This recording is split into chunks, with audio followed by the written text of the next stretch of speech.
Welcome to the FMCG Guys, the podcast that dives into the innovation, strategy, and trends shaping consumer goods and retail in Europe and beyond.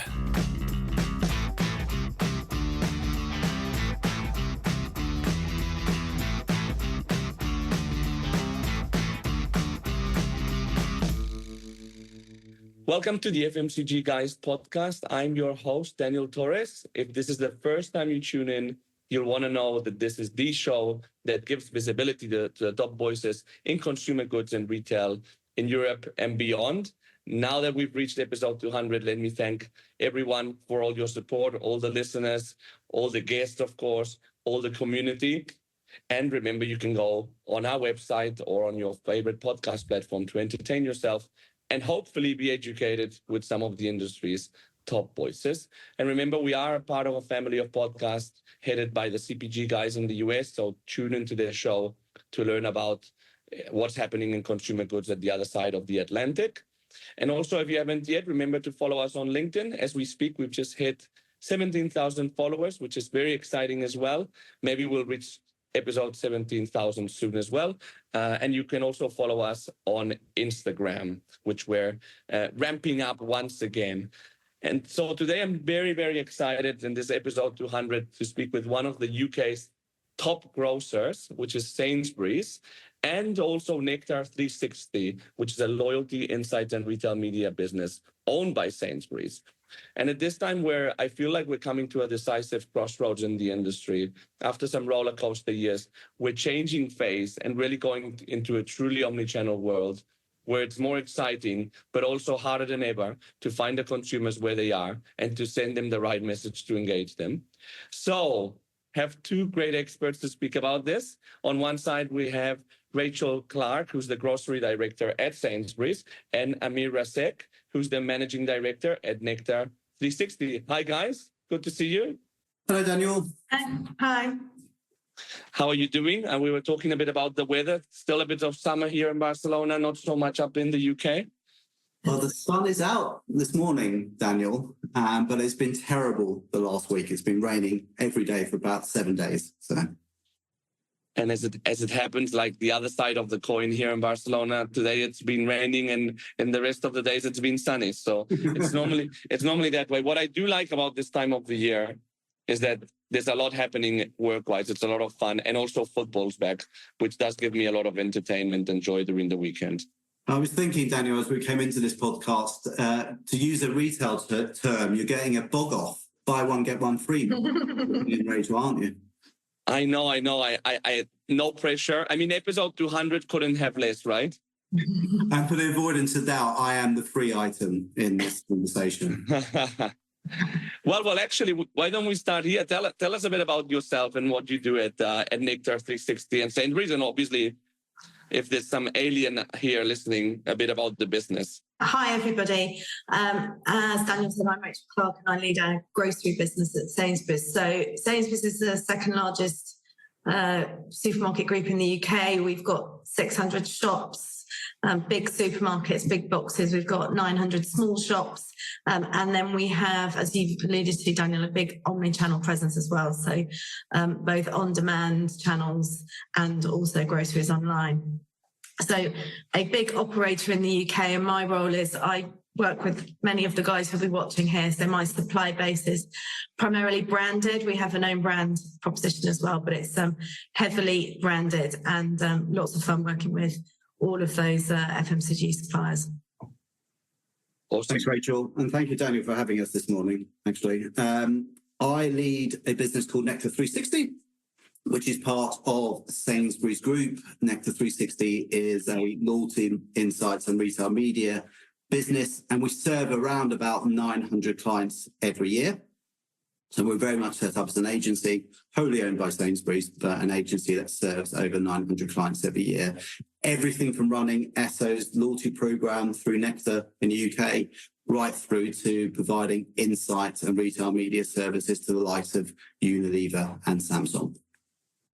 Awesome. And I was in one of the big Sainsbury's in Reading, west of Reading, not long ago. And I saw everywhere, like Nectar discounts. So with my friend, he had a Nectar card, thankfully, because we got a lot of discounts thanks to it.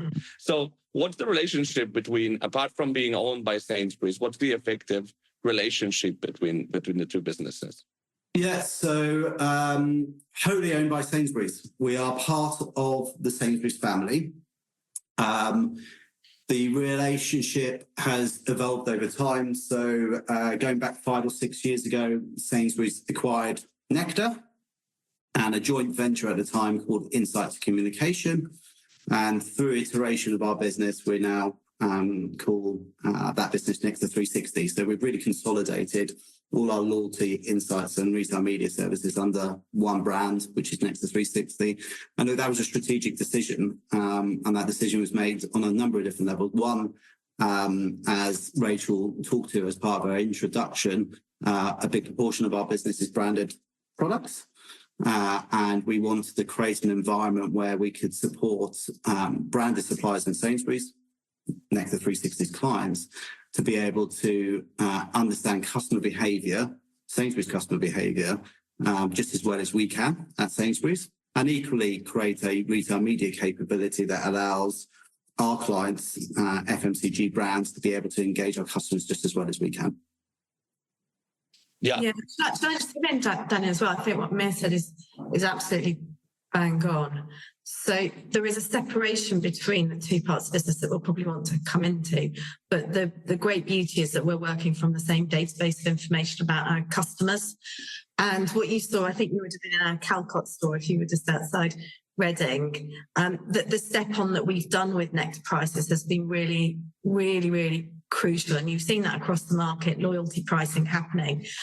If you kind of go back 10 years, participation in loyalty was declining. So customers were declining. They weren't engaging with loyalty programs. And we see our Nectar loyalty program as a massive way of giving value to customers. So we're giving value to customers, but we also needed to incentivize customers to use the card. And so actually over the last, what you'll have seen in the last sort of 18 months, we have transitioned all of our in-store promotions and online promotions to Nectar Prices, and it's been fantastic. We went very quickly. We give fantastic value, but we've also really re-engaged and reignited interest from customers in our loyalty programs, and they are seeing genuine value in that. So that has been a big pivotal moment for us strategically, but also across the industry.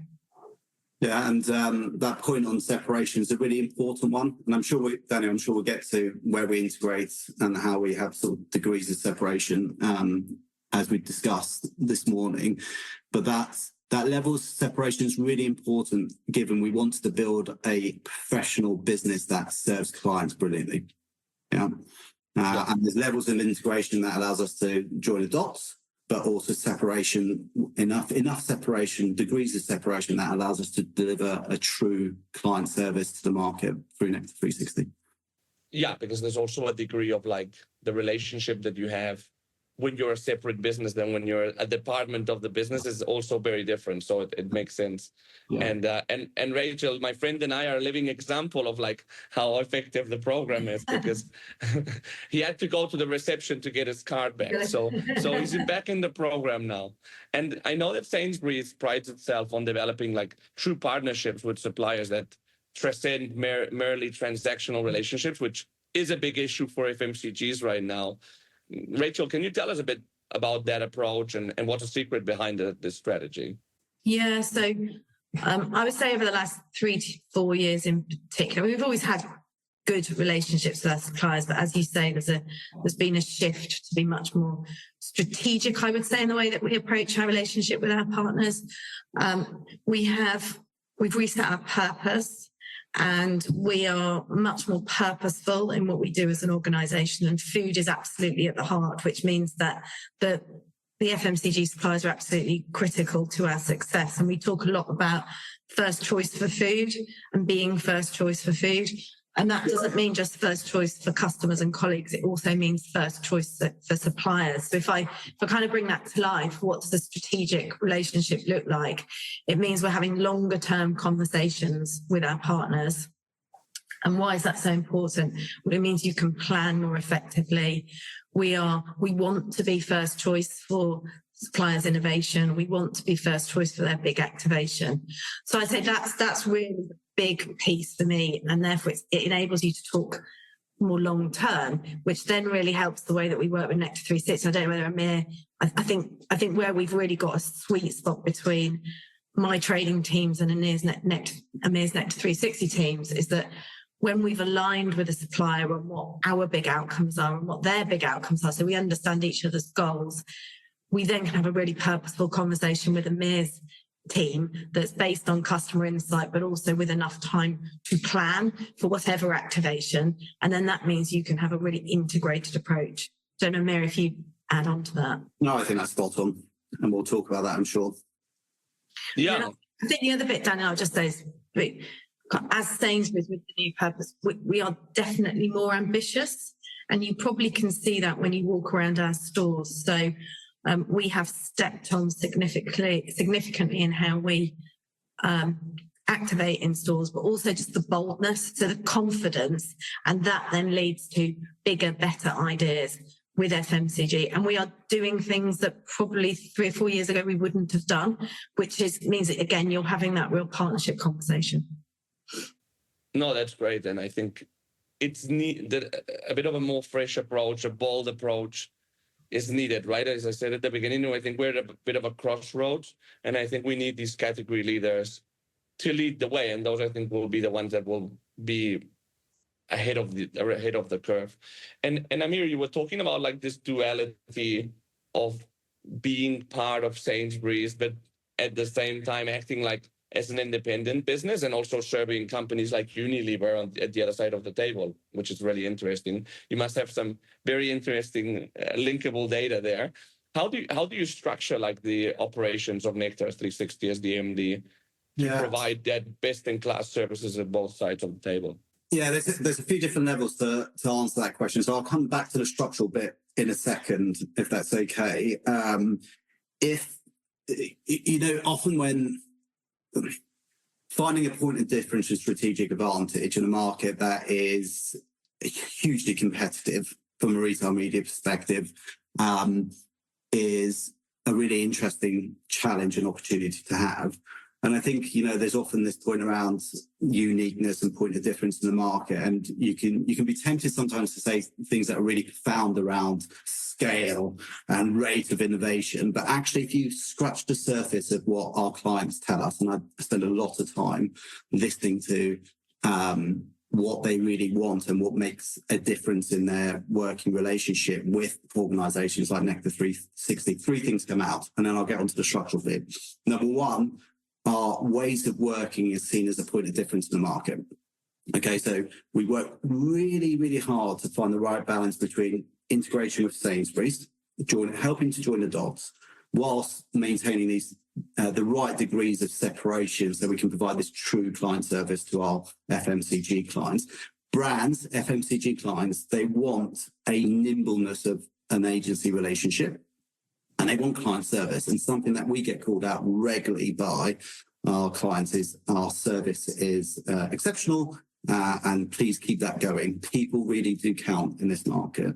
So that's number one. Number two, the depth and breadth of our services. So the way we've brought our loyalty insights and retail media capabilities under one roof really stands out. So we've created Nectar360 based on what I've observed globally. There's no other organisation that's brought all those services together under one roof, as we have. And we've created a centre of excellence, a one-stop shop for all our clients' needs. And that means we can deliver a really joined-up service for our clients, but equally as important, a really joined-up experience for our customers. And then number 3 that we hear from our clients on a regular basis is help us connect the insight to communication, insight to customer engagement. Everything we do, it's in our DNA, by the way, because we've been building this business for so many years. Everything we do starts with the insight, and then we build out retail media strategies to support the full marketing funnel. Brands can use our capabilities to drive awareness, consideration, conversion, long-term loyalty, everything you need to build a brand or help build a brand and engage customers brilliantly. And then to get specifically to your question around how do we make that a reality? We right at the core of our approach is within my team, I have insight, media planning, and client services leads, and they face into Rachel's category buying teams. And then we've mirrored that structure out externally, which means we have category experts that serve our clients. Yeah, they really understand the category. They understand the context of the brands within the category that they operate in, and therefore they can join the dots between what the FMCG brand objectives are, what Sainsbury's objectives are, what are the customer outcomes that we're trying to deliver. And guess what? You then show up brilliantly through your work for ultimately the consumer. Does that make sense? It does. And I think it's interesting because I think that when you're working, like I think that sometimes there's a gap between best practices that you find in the retail side and the FMCG side. And I think that what you have is that best practices with the links that you have with Sainsbury's and bringing it to the outside. I think that I'm sure if you're able to be nimble, but at the same time speak the same language and have the same best practices as the FMCGs, I think that's probably the secret, the perfect combination, no? Yeah, spot on. And look, I think the world has evolved, is the theme of this podcast, right? So we're in a new world of FMCG and retailer relationships, and Rachel talked to the way that Sainsbury's now partners with FMCG brands. Certainly when they look to a retail media network, business like Nectar360, they don't want a retailer to supply a relationship. They want a client service. And actually, I think we've got the best of both worlds coming together here. Yeah, absolutely. And with the... I think it's the same sort of from my side, because I'm on the kind of other side of it. We have worked really hard to make it integrated. And so if I brought that to life, if we were going to, I don't know, talk to Unilever, a Unilever brand planning, strategic planning day, and as I said, it's so important that we're thinking more than 12 months out, we're thinking kind of 3 years out. Somebody from Amir's team will be in that conversation. So that's the triangle that we have. We'll have somebody from my team from a trading perspective, we'll have the supplier lead, and then we will have somebody from Amir's team, so that when those big ideas are coming together. So let's say again, Unilever, big brand launch, big new brand launch into a UK market, which they've done with us. Amir's team are already in at the very beginning. We've aligned with the supplier. We do want to do this. It's something we're going after corporately, and it's a big bet. We have all of the building blocks. We're not basically saying we want to do this, and then we go to Amir and say, right, make this happen, and you've got 4 weeks to do it, which never gets to a good outcome. So, in those instances, we can have in-store activation, we can use all of the insight to have the right online optimization. So it's a full package that the supplier gets, and they have confidence, I think, also that it is going to happen. Because again, if you don't have that interconnectivity, Amir's team will say this is fantastic, and then the trading teams will say, oh yeah, but we're not actually going to do this now. We've kind of got a bit lukewarm on the idea. That is really important to get that right, to give the confidence, in my eyes, to the supplier, and in Amir's eyes to his client. And it's such a fine balance. But we've really worked hard on this over the last 10 years. It's through iteration. And by the way, you can always do better, and we haven't absolutely cracked it on every front, and we need to continue to evolve it. But that fine line, that's the fine line that the FMCG brands want. They want us to be really joined up, ultimately coming up with stuff that creates a unique customer moment.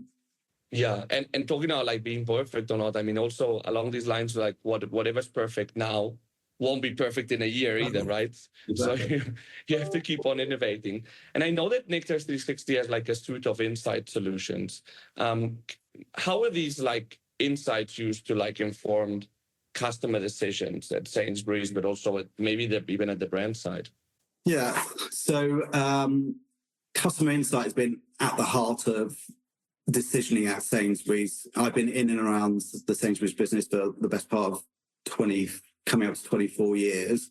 And we use the depth and breadth of our customer understanding to pretty much inform every business decision at one level or another, everything from forming customer propositions through to personalization.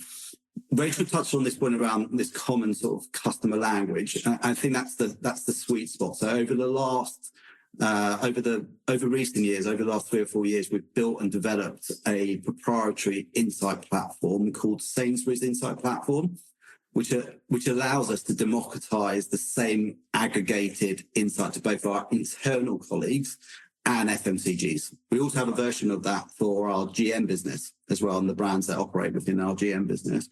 And this means having that proprietary technology means that there's a common customer understanding and language between a buyer and Rachel's team and their supplier partner. And that means we inform, that helps to inform and enhance decisioning in the interest of our customers. So that's a tech solution which works really well. By the way, it's the highest scoring satisfaction we get from our clients within all our capabilities. It's a really, really neat product and piece of technology. And then we also run deeper insight projects where we bring together FMCGs and category teams that answer key category questions. And again, ultimately geared to better customer decisions and driving category growth.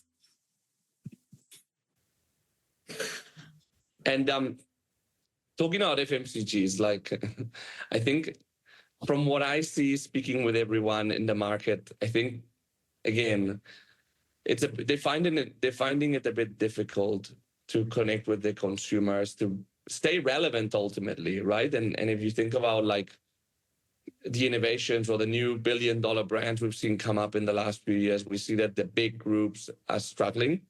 So from your, I'm very interested to know your perspectives from the agency side, from the retail side.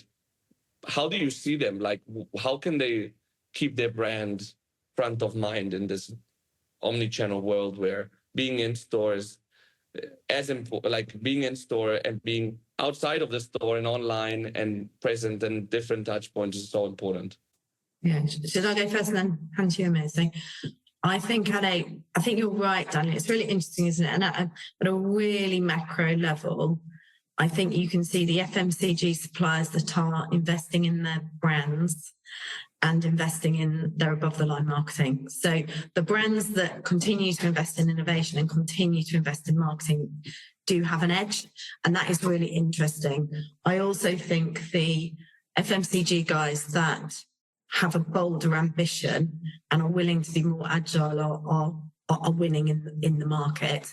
And then if you also look at some of the FMCG guys, if you think about, say, some of the M&A that's happening, it's really interesting. So, Mars buying Kind felt like quite a big step forward, but actually that has been phenomenal. And they've been able to do the trick of keeping that business really nimble and agile and quite entrepreneurial, whilst also having all the scale of a big brand owner. So I think those are the key things. It's how do you keep innovating in the right products, and how do you keep investing above the line?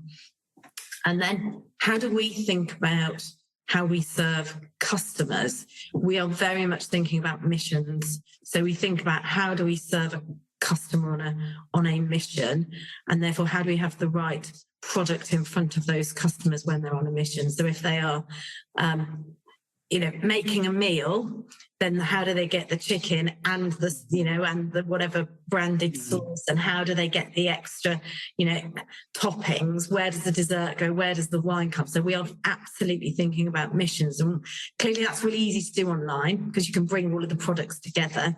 Much harder in stores, but if you go around some of our physical estate where we are really experimenting with how we change the customer journey and the customer experience, we are very much looking at how we bring these missions together in a physical environment. And then the final thing I said, and then I'll hand to Amir, is events have been really successful for us, and I think really resonate with customers. So if you go into our stores at the moment, you will see Halloween. It's really fascinating. Probably 5 years ago, Halloween was an event for confectionery plus some plastic buckets. It's now a mass, probably taking from the US, but it's now a massive event. And you've got lots of different FMCG brands, whether it's soft drinks, whether it's some of the spirits brands who are bringing out products to satisfy customers at that time. That then gives us as a supermarket a really great opportunity to put more product in front of customers in a really creative way. So events have been really strong for us. So I would say events and missions is where we're thinking, and the more forward-thinking FMCG brands are also doing the same thing. Yeah, it's interesting, right? Because there's so many possibilities that you could have. I guess that in your mind you wish like the different parts of the store could be moving depending on the customer mission, no? And I guess it's approaching that. Yeah, absolutely. And I think finding right space, we're all about growing. And that's the exciting part about this market, isn't it? It changes quickly. And, you can have brands like Prime that entered the market at an amazing pace. And it's how do you respond to that as a retailer to give customers what they want? But then equally, how do we ensure that we're not so noisy in store with activation that customers actually can't find any products? And I think that's something that we are really experimenting with, and Amir and I are having lots of conversations, because really you want the cut through, and you want to use the insight of why will customers trade into certain products and brands, what's the right event, what's the right time. If the store just becomes super noisy, then it is white noise. So that's a really interesting balance, and I think that's true across all of the channels. Yeah. And, brands, regardless of size, the biggest, the global brands to the smallest, most local, they really understand this world of omnichannel. And just to maybe build on Rachel's point, the customer journey hasn't been linear for some time. This is not a new phenomenon, right? So, we've had a groceries online business for 10, 15 years, Rachel, something like that. The customer journey has been squiggly for a very, very long time. So our challenge, both for our internal needs, is how do you connect with customers at that right moment, however they choose to shop with us. And again, going back to my earlier point, we've built a set of retail media capabilities that allow FMCG brands to be able to engage customers just as well as we can, however they choose to shop with us. And that's the balance. And I think moving a bit from that, it used to just be very much value-led. There is a lot more about experience and how you offer something more than simply great price or great quality. That element of experience is and where the suppliers get that. And that's where we can work really closely with Nectar360 through offering different kinds of experience, offering something unique on top of that differentiates. So, we did, it was quite fun. I don't know if anybody saw it, but we had with Coke, we did a partnership where they created a purple Coke can. Well, that's fantastic. That's just for Sainsbury's, all work through Nectar, loads of fun.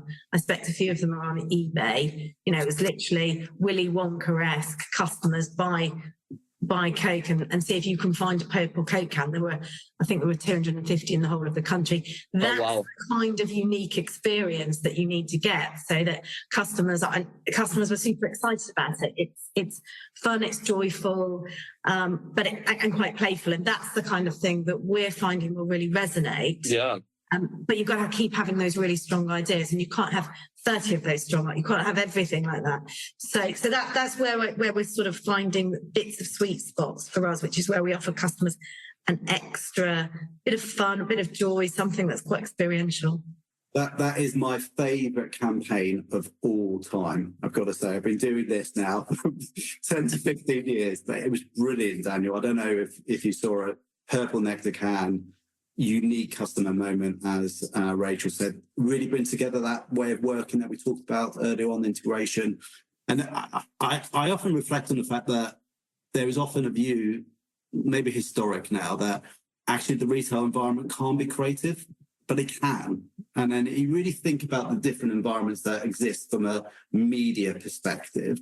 Where can you find that moment where you can do something truly unique, bring it right through the line and make it work at that point of purchase, both online and in our shops? I think it's so powerful. The trick, as always, is how do you do it in a way that feels relevant, new, different, and additive to the customer experience? Yeah. Because this Coke example, which is it's fantastic, by the way, because it's also like so beneficial for all the stakeholders. Like for the consumer, it's a lot of fun. Okay. For Coke, it's amazing, and for you guys, it brings people into the store, right? And it creates a good memory. It seems like an easy idea to come with, but it's obviously not. And these brilliant ideas don't come so much. But I think it's a good idea to have like that type of mindset. By the way, I wouldn't be surprised if somebody in the audience takes that idea with them. So maybe we'll see the campaign replicated in other parts of Europe.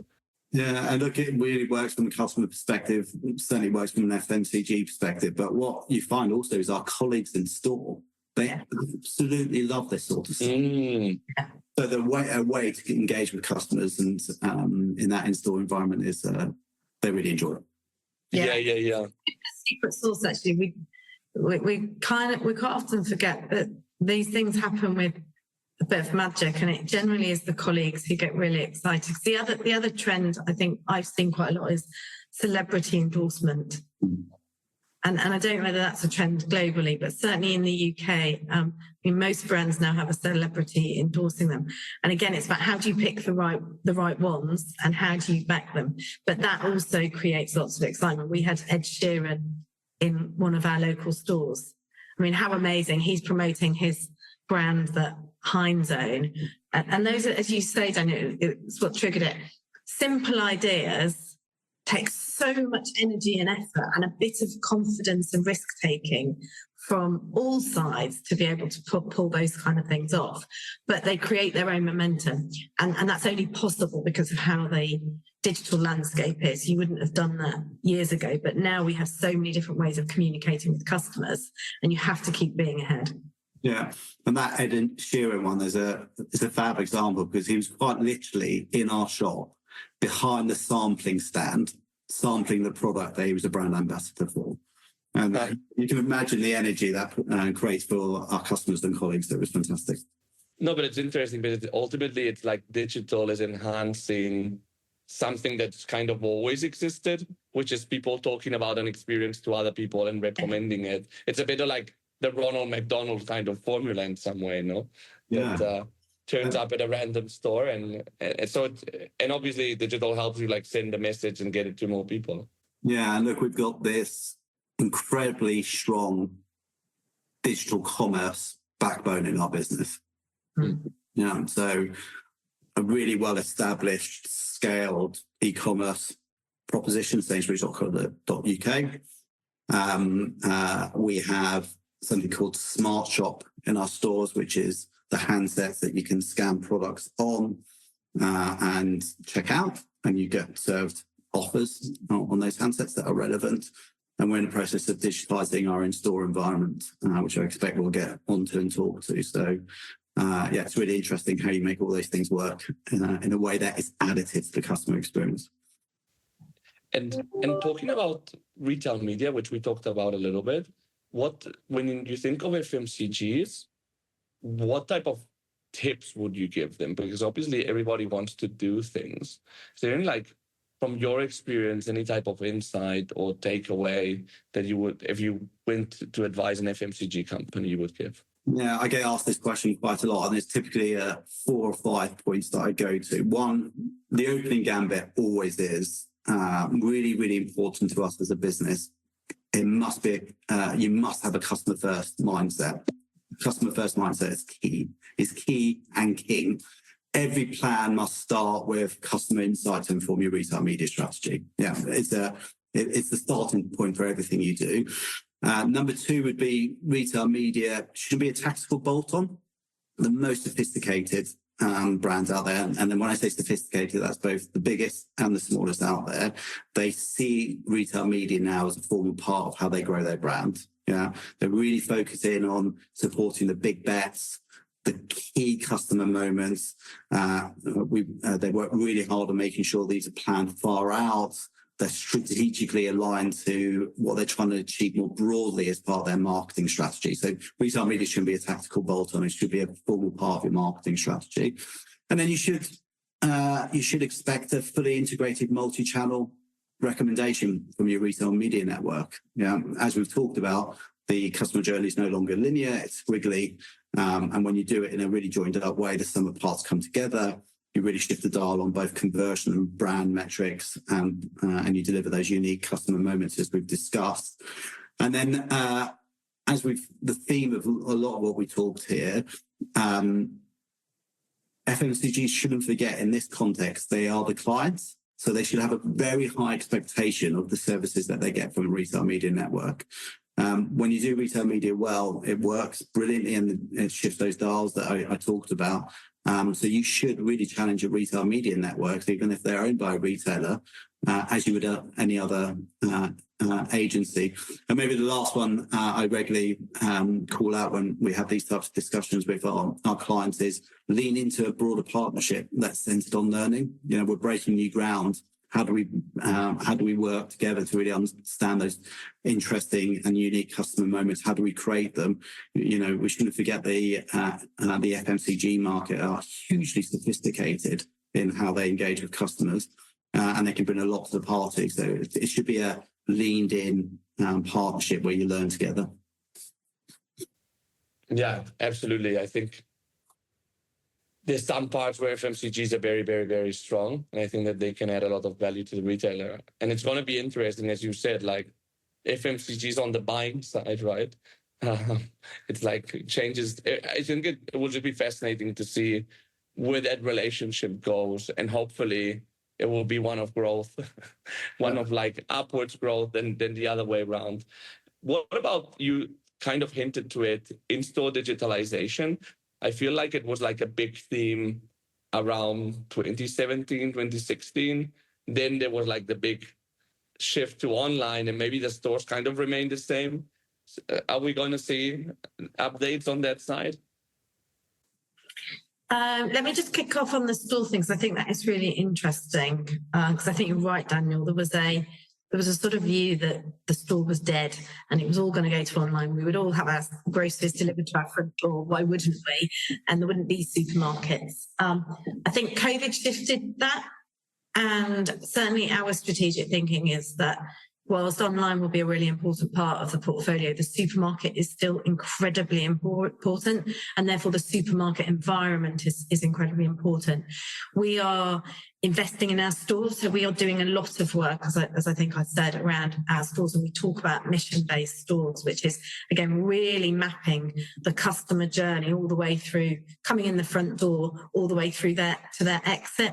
And within that context, it's super important that we transition from a more paper-based, cardboard-based activation into something that is much more digital, measurable, monitorable, so that we are having the right conversations with customers at the right time. So I think strategically, your vision, your opening hypothesis is right. We will come back to more in-store digitization, but it's rooted in the fact that we really believe in the stores as a mechanism of serving our customers. So if we can get that investment and get that right, then we will continue to grow, which I actually think is really important for FMCG, because I think FMCG brands do better in the physical environment than the digital. We definitely see that we get more engagement, customers engaging more with our branded products. We get more trade up, more experimentation, more trial than you maybe do on a groceries online site where customers buy their favourites. It's harder to explore. So the physical environment is super important, but it has to modernise. So, Amir, do you want to just, do you agree with that? And yeah, 100%. So do you think you've got a really big role on digitisation? Yeah, 100%. The future of store is definitely digital, Daniel. It's how do you do it in the right way, and how do you make sure it's additive to the customer experience. By the end of our financial year, so that's March, we will have a digital screen network that is in excess of 800 screens. And as we look forward, we want to create the UK's most connected retail digital screen network, connecting customers with their favourite food and GM brands in our physical store estate. And what we hear from clients is hugely excited about this, actually. But what we hear is scale is important, but not at the expense of connectivity. So, you often hear lots of retailers globally talking about the number of screens, and I have this horrible vision at times in my mind, that sort of cartoon sketch of like millions of screens bearing down on customers. That's not what you want. What you want is a really well thought out, connected, smart digital screen network.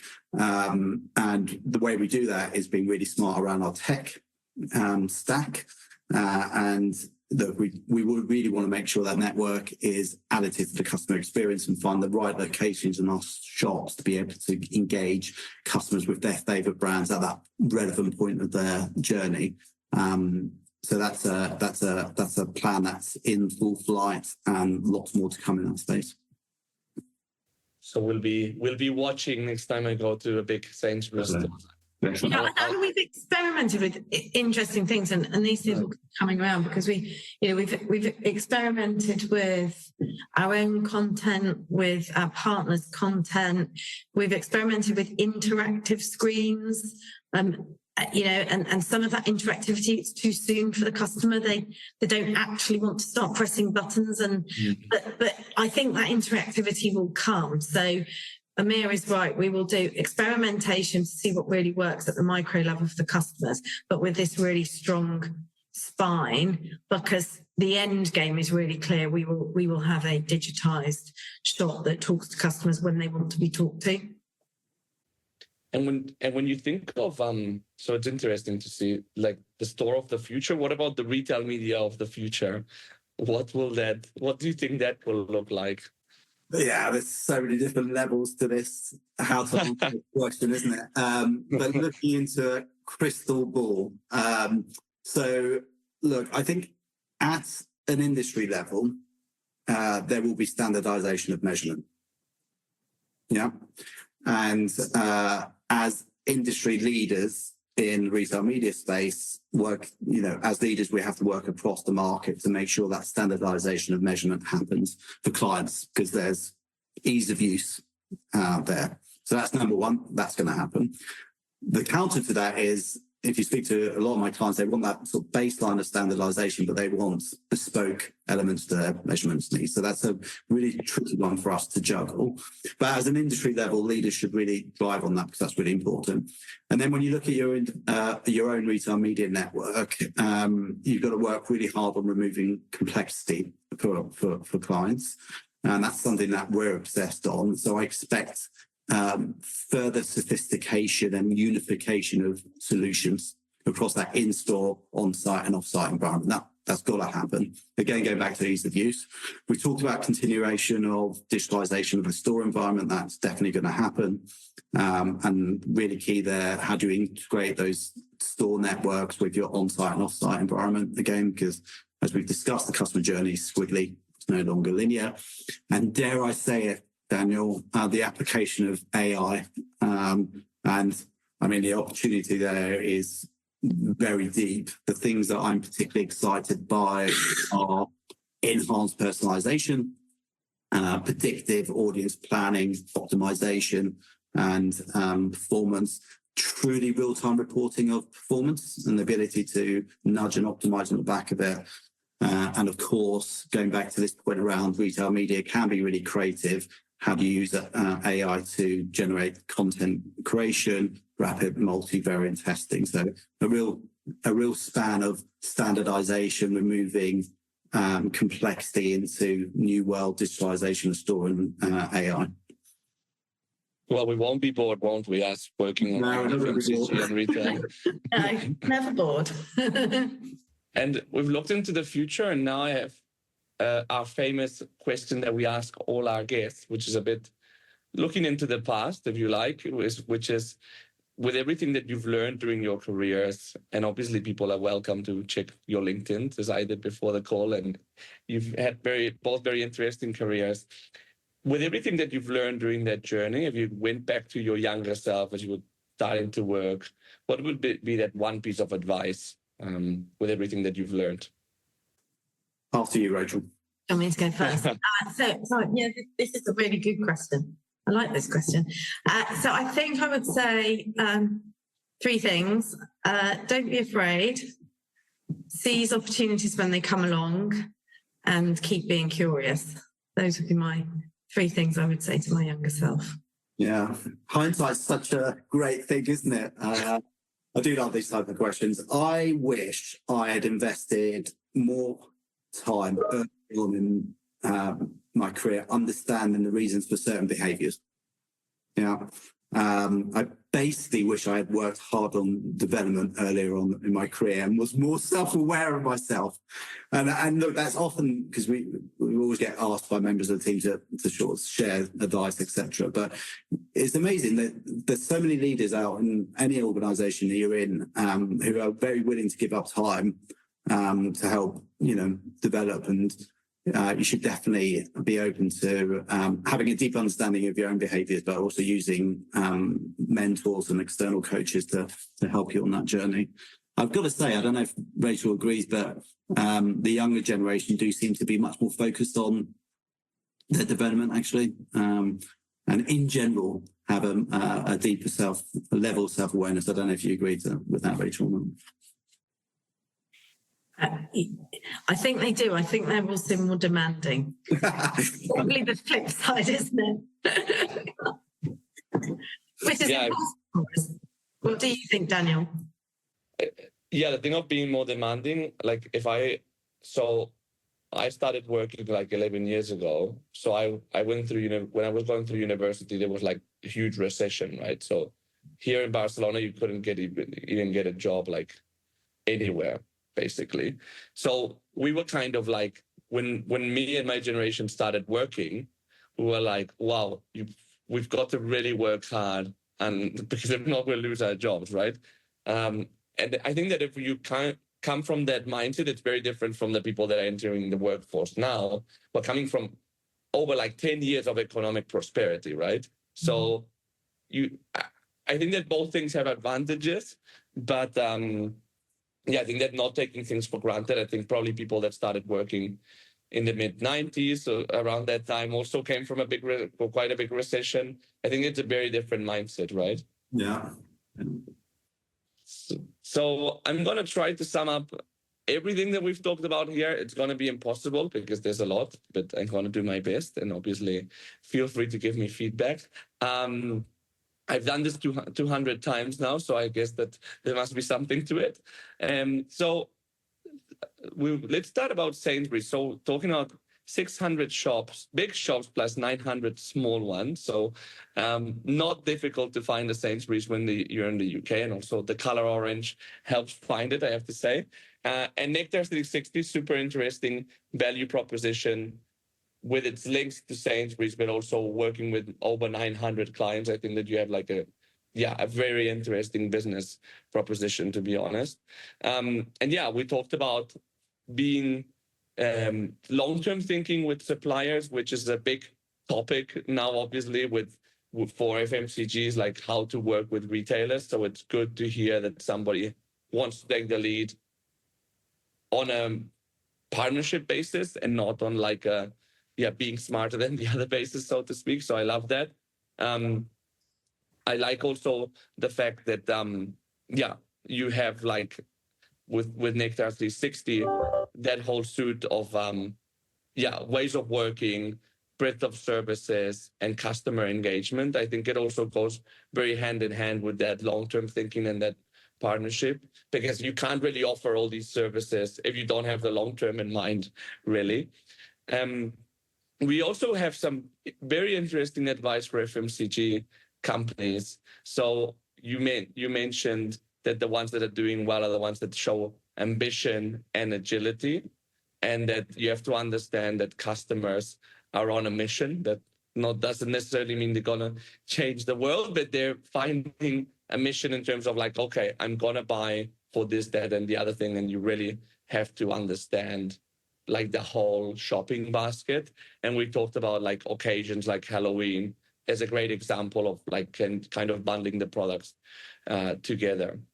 I loved also the Purple Coke campaign, which I had seen. I think that's such a great example of like creating value for all stakeholders. We create value for the brand, for the shopper, for the retailer. And as you said, Amir, also even for the store employees who get excited about that. And ultimately, it is good. It is important to have like the store employees engaged. We probably could record a whole other podcast about that, because ultimately we've seen that personal touch does make a difference. And a lot of people like their supermarket they go to because of the people that work there. And we've heard it a lot of times. We also talked about retail media, specifically when it comes to advice for FMCGs. We talked about being customer first. We talked about like as being a key part of the brand building. And also, it's interesting that you said that, Amir, that FMCGs have to be more demanding with the retail media networks. The bottom line here is you can't win offline if you don't win online, and you need to enhance all those data and analytics to bring it all together. Thanks a lot, Rachel and Amir, for joining me today. Thanks for the audience for tuning in into this episode 200, and we'll see you in the next episode of the FMCG Guys.